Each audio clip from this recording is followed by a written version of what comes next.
Hi, my name is Brooke O'Gradney, and this is my persuasive speech on the hidden costs of travel softball. This is my audience, Ben O'Gradney and Jessica O'Gradney. Today, I will be giving you a speech on travel sports, more specifically travel softball, as I have been a first-hand softball player myself. I've played for 9 years. So I know that when you first hear about travel softball, it can sound very exciting. It sounds like there's a plethora of opportunities for your child. They can build a social network, build personal connections, exercise, keep in shape. All those benefits sound great. However, there's a huge downfall when it comes to travel sports. There's tons of financial stress.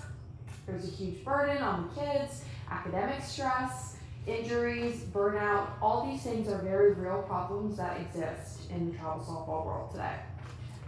So the main problems, again, like I just stated, financial stress, burnout, injuries. The Aspen Institute reports costs of over $3,000 per year on average youth sports. And the CNN reports found that sports injuries contribute to a majority of kids in the emergency room. So injuries are a huge part. I've been injured myself. I've developed a little bit of bicep tendonitis. I've been injured to my face. I visited the ER once before, and again, that was because of softball. A lot of coaches they can be careless, they don't watch the kids. Although you are using a metal bat and heavy equipment and machinery, different operating, batting cages and all that stuff, this can all be very, very harmful when when you don't have supervision or kids just think that they can, Okay. So the causes are, there's obviously the competitive nature of sports. You always want to be better than the person next to you. You want to be on the best team. You want to be on the best player. You want to get the best hits, etc. That kind of mindset just creates, it like festers competitive mindset for your kids. It can cause comparison, insecurity, self-doubt.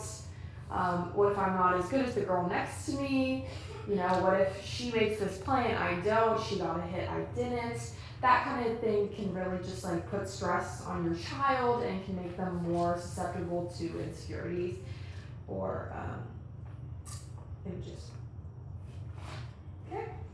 So I know that some people argue in favor of travel sports, that your kids can have scholarship opportunities, that they can, it improves their athleticism, the amount they exercise, their physique. I'm here to tell you that only 5.6% of high school softball players go on to play in double NCAA, which is either Division II, Division I, Division III, or JUCO. So many girls spend their whole high school career or up until, they're 5 years old. I started playing when I was 7.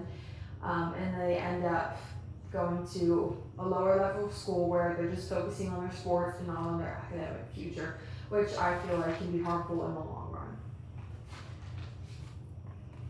Okay, so my solution is that I think athleticism should be balanced. I think that parents should create a schedule and take into consideration when their kids being overworked, so that way we can prevent burnout, we can prevent self-comparison, self-doubt, insecurities. I think that, if a kid, say, has been practicing and has a game, then maybe the next week should be a rest week and they should have that off.